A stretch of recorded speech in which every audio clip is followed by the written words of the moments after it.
Fire Emblem has its share of strong women like Keita, Vanessa, Tana, and many more. But are there female leaders of a unit and protagonists? Yes, there are, and here are the examples. In Fire Emblem, the Blazing Sword for the Game Boy Advance, we are introduced to Lindis, or simply Lyn. Lyn is from the plains of Sakai and goes on a journey to meet her grandfather, who is a noble lord named Hausen. Not only she would avenge her tribe against the bandits, but she will also meet two knights, Zane and Kent. They were both sent to find her and bring her before her grandfather, although they were ordered by a power-hungry noble called Lundgren to kill her. They decided to bring her before her grandfather and ignored Lundgren's orders.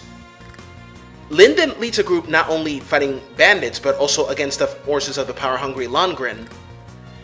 During this journey, she realizes that her mother was from Kalen and her father a nomad from Sakai, and they fell in love against Hausen's wishes. But then Hausen realized he cannot interfere with his daughter's happiness because everyone deserves to be happy.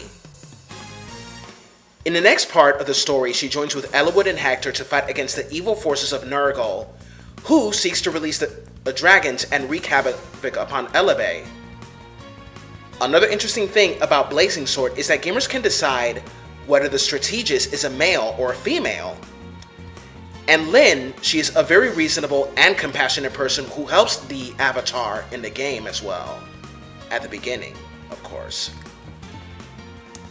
Some of the female villains also lead their own groups, such as Limstella, Sonia, and there's also Ursula of the Four Fangs, which is the elite group of the Black Fang criminals in the game. In Fire Emblem, the Sacred Stones, Erika is also a leader and in her own story before her brother Ephraim's story.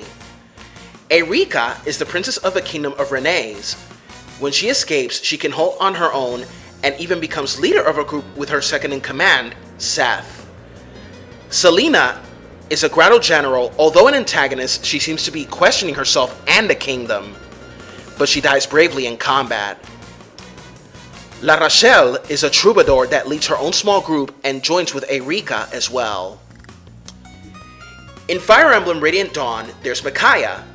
She is the de facto leader of the Dawn Brigade, which seeks to free the kingdom of Dayan from the Begnan occupational army, which rules the kingdom with an iron fist through fear, intimidation, and terror. Before her role as a leader, she was a fortune teller, and later, after the events of Path of Radiance, she led the Dawn Brigade and people saw her as a symbol of hope due to her powers. She succeeds in liberating Dayan, but it's only the beginning of her troubles due to the blood pact that Peleus unknowingly signed during peace talks. At the end of the game, she becomes the Queen of Dayan. In Part 2 of Radiant Dawn, Elincia is the Queen of Crimea. However, many people seek to overthrow her, such as the rebel leader, Duke Ludwig of Thelere. But she reminds him that strength alone does not make a great leader, but also conviction and compassion.